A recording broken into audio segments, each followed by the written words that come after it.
भारत गौरव आचार्य श्री पुलक सागर जी गुरुदेव के प्रवचन और लेटेस्ट धार्मिक भजन व कार्यक्रम निशुल्क देखने व सुनने के लिए हमारे YouTube चैनल जीन शरणम मीडिया को आज ही सब्सक्राइब करें और सबसे पहले देखने के लिए बेल आइकन पर क्लिक जरूर करें।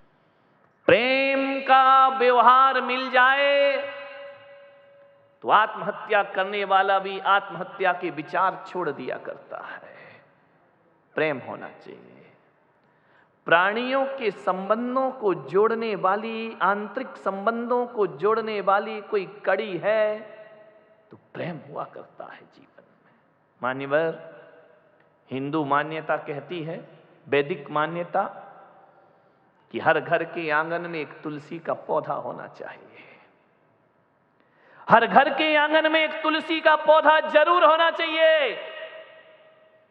तुलसी का पौधा देखकर लोग ये कह देते हैं किसी हिंदू का घर है। अब तो जमाना बदल गया, अब तो आंगन ही नहीं बचे हैं, अब तो फ्लैट में लगा है आदमी, एक के ऊपर एक, ना जमीन तेरी ना आसमान तेरा। ध्यान रख, अब तो आंगन दिखते ही नहीं है घरों में। दिखते हैं तो वहां पहले आंगन में पौधे होते थे तुलसी के, थोड़ा सा बैठने का स्थान होता था, अतिथि देवो भव लिखा रहता था, स्वागतम लिखा रहता था। आजकल तो मामला बिल्कुल गड़बड़ है। आज तो पहले लिखा रहता था अतिथि देवो भव, पहले लिखा रहता था स्वागतम। आज घरों में देखता हूं, मैं निकलता हूं तो वहां लिखा रहता है सावधान यहां कुत्ते रहते हैं। मैंने माथा फोड़ दिया कि लिखा क्या है, ना स्वागतम लिखा ना वेलकम लिखा, सावधान यहां कुत्ते रहते हैं। एक जगह तो लिखा कुत्तों से सावधान। अरे मैंने कहा आजकल पहचान ऐसी बन गई आदमी की। एक आदमी ने पूछा कि भाई साहब बताओ वो मिश्रा जी कहाँ रहते हैं? बोले कौन मिश्रा जी? हम नहीं जानते कौन मिश्रा जी यहाँ रहते हैं, फ्लैट बाजू में है। बोले वो मिश्रा जी कहाँ रहते हैं? बोले हमें नहीं मालूम। लेकिन जब उस आदमी ने पूछा जिसके घर में 4 कुत्ते हैं, अरे बोले वो तो बाजू में रहते हैं। तो आदमी की पहचान कुत्ते से हो गई है। ध्यान रखिए मान्यवर, विचार करना है आपको। जमाना बदल गया है। तुलसी का पौधा होता था पहले। मैं ये नहीं कहूंगा आपसे कि आज आप अपने घर जाओ और तुलसी का पौधा लगा लो। यदि मैं कहूंगा लगा लो तो मुसलमान नाराज हो जाएंगे कि ये तुलसी तो हिंदू है। जैन नहीं लगाएंगे, कहेंगे ये तो हिंदुओं की परंपरा है, ये हमारी परंपरा नहीं है। ईसाई नहीं लगाएंगे, सिख नहीं लगाएंगे। ध्यान रखना, मैं आपसे कह रहा हूं मत लगाओ, कोई दिक्कत नहीं। जिनके घरों में लगा है अच्छी बात है, नहीं लगा तुम्हारी मर्जी। ध्यान रखना, मेरा कोई आग्रह नहीं है, लेकिन एक आग्रह तो मैं आपसे करूंगा, एक तो मैं आपसे निवेदन करूंगा, एक तो मैं आपसे अपेक्षा रखूंगा कि तुम्हारे घरों के दरवाजे में, आंगन में तुलसी का पौधा हो या ना हो, लेकिन ये पुलक सागर आपसे कहता है कि चाहे हिंदू हो, मुसलमान हो, सिख हो, जैन हो, पारसी हो, किसी भी मजहब का आदमी हो, अरे आपके घर में यदि तुलसी का पौधा नहीं है तो कोई बात नहीं, लेकिन आज मेरे प्रवचन के बाद यहां से जाना, और जो प्रवचन में नहीं आए वो टीवी से सुन रहे हैं, तुम्हारे घर में तुलसी का पौधा हो या ना हो, अरे प्रेम का एक पौधा हर आंगन में होना चाहिए। मुसलमान भी लगा सकता है, जैन भी लगा सकता है, हिंदू भी लगा सकता है। एक प्रेम का पौधा लगाओ। और प्रेम के पौधे में कहा जाता है कि तुलसी के पौधे में यदि जल ना चढ़ाओ तो तुलसी का पौधा सूख जाया करता है। और प्रेम के पौधे में समर्पण का जल चढ़ाओ, तुम्हारा जीवन आनंद में परिवर्तित हो जाए। समर्पण का थोड़ा सा समर्पण, थोड़ी सी समझदारी, नासमझियों से प्रेम के पौधे मुरझा जाया करते हैं। थोड़ी सी नासमझी के तो झगड़े हैं। समझदारी रखिए, घर में आनंद ही आनंद बरसेगा। मान्यवर, विचार करना। मुसलमान इंतजार करता है कि ईद कब आएगी, कब गले मिलेंगे। हिंदू इंतजार करता है कि दिवाली आए तो हम गले मिलें, और जैन इंतजार करता है संवत्सरी आए, क्षमावाणी आए तो हम लोगों के गले मिलें। ध्यान रखिए मान्यवर, मैं आपसे कहता हूं, क्यों साल में एक दिन का इंतजार करते हो? अभी अपनी चारों समाज लगी है ना, श्वेतांबरों की क्षमावाणी अलग आएगी, संवत्सरी स्थानक वालों की अलग आएगी, दिगंबरों की अलग आएगी। मैं आपसे निवेदन करना चाहता हूं, पूरी यहां की जितने भी लोग यहां पर बैठे हुए हैं, क्यों इन चीजों के लिए तुमने एक दिन चुन रखा है? मैं तो कहता हूं रोज सुबह उठकर गले मिलो, तुम्हारे घर में रोज ईद हो जाएगी। रोज दोपहर को गले मिलो, तुम्हारे घर में रोज दिवाली हो जाएगी। रोज शाम को गले मिलो, तुम्हारे घर में संवत्सरी और क्षमावाणी रोज हो जाए। एक दिन क्यों? अच्छे कामों के लिए एक दिन, लड़ने झगड़ने के लिए 365 दिन। विचार करिए, प्रेम के लिए एक दिन का इंतजार क्यों करते हो? रोज दिवाली मनाओ, रोज होली मनाओ, रोज क्षमावाणी मनाओ, रोज ईद मनाओ। मेरे भाई, गले तो मिलना है लोगों के हमें।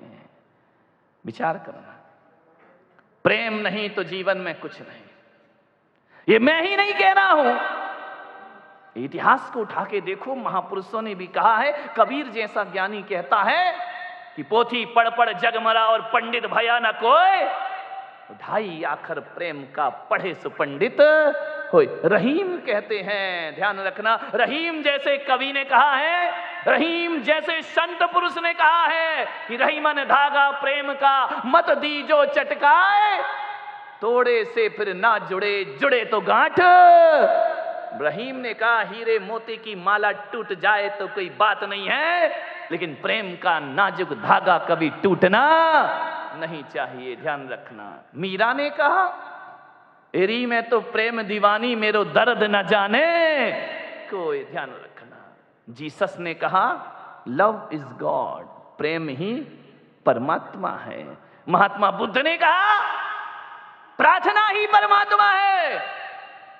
और भगवान महावीर ने कहा वात्सल्य ही परमात्मा है। वात्सल्य से बड़ा दुनिया में कोई परमात्मा, सबके अर्थ एक ही है। चाहे वात्सल्य बोलो, चाहे प्रेम बोलो, चाहे करुणा बोलो, चाहे प्रार्थना बोलो, चाहे मोहब्बत बोलो, अर्थ सबके एक ही हैं। ध्यान रखना। सबने शब्दों को थोड़ा अलग अलग चुना है। और मैं तो आपसे इतना ही निवेदन करता हूं कि जीवन में कुछ करो या ना करो, 3 महापुरुषों की शिक्षाएं मान लो, तुम्हारे घर को स्वर्ग बनने में ज्यादा देर नहीं लगेगी। 3 महापुरुष, भगवान महावीर, महात्मा बुद्ध और जीसस। ध्यान रखना, ये 3 महापुरुष, इन्होंने जो संदेश दिए हैं।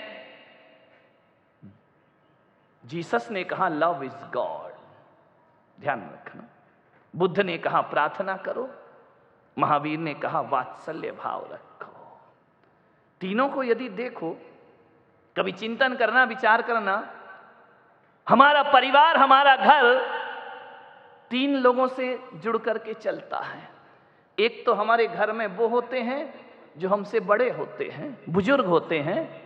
एक हमारे घर में वो हैं जो हमसे बड़े हैं, बुजुर्ग हैं। दूसरे वो हैं जो हम उम्र के हुआ करते हैं।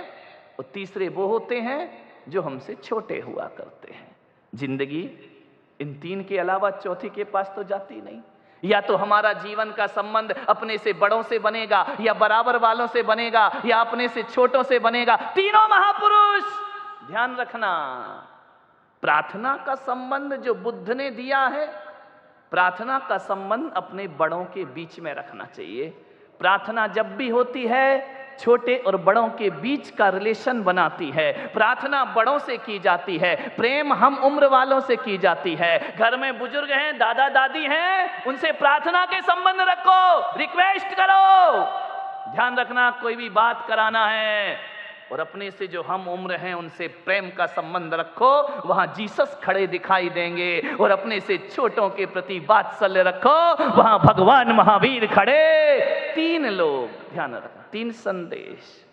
मैंने एक दिन सोचा कि भगवान महावीर ने अलग से शब्द क्यों लिया। ये वात्सल्य शब्द जैनियों का है, ध्यान रखना। भगवान महावीर ने कहा वत्सल अंग सजा जो ध्यावे सो तीर्थंकर पद। वात्सल्य अंग जो धारण करता है वो तीर्थंकर पद को प्राप्त कर लिया करता है। मैंने कहा महावीर ने प्रेम को क्यों नहीं चुना? जैन दर्शन में प्रेम शब्द नहीं है। किसी भी आगम को उठा के देखो, वहां अहिंसा शब्द तो मिलेगा, वहां वात्सल्य शब्द तो मिलेगा, प्रेम नहीं मिलेगा। प्रेम तो जीसस के पास है। मैंने सोचा, मैंने अपने भगवान महावीर से पूछा कि भगवान आपने प्रेम शब्द क्यों नहीं चुना। महावीर ने कहा नहीं, यदि मैं प्रेम शब्द को चुनूंगा तो ये जो पीढ़ी है ना 21वीं सदी की, ये वासना को प्रेम समझ बैठेगी। ये समझेगी कि जो वासना है वही परमात्मा है। नहीं, महावीर थोड़े दूरदृष्टि थे। उन्होंने कहा वासना नहीं है तो प्रेम ही, लेकिन महावीर ने कहा वासना रहित प्रेम करो, मोह विहीन प्रेम करो। महावीर के दर्शन, महावीर के सूत्र समझिए। भगवान महावीर ने कहा यदि मैं प्रेम शब्द को धर्म बता दूंगा तो सारी दुनिया वासना में डूब जाएगी। महावीर ने कहा नहीं, प्रेम मेरा वासना वाला नहीं, मेरा प्रेम तो निर्वासना का है, मेरा प्रेम तो मोह विहीन है। कैसा प्रेम करें? तो भगवान महावीर ने हमें उदाहरण दिया, गाय और बछड़े की तरह प्रेम करो।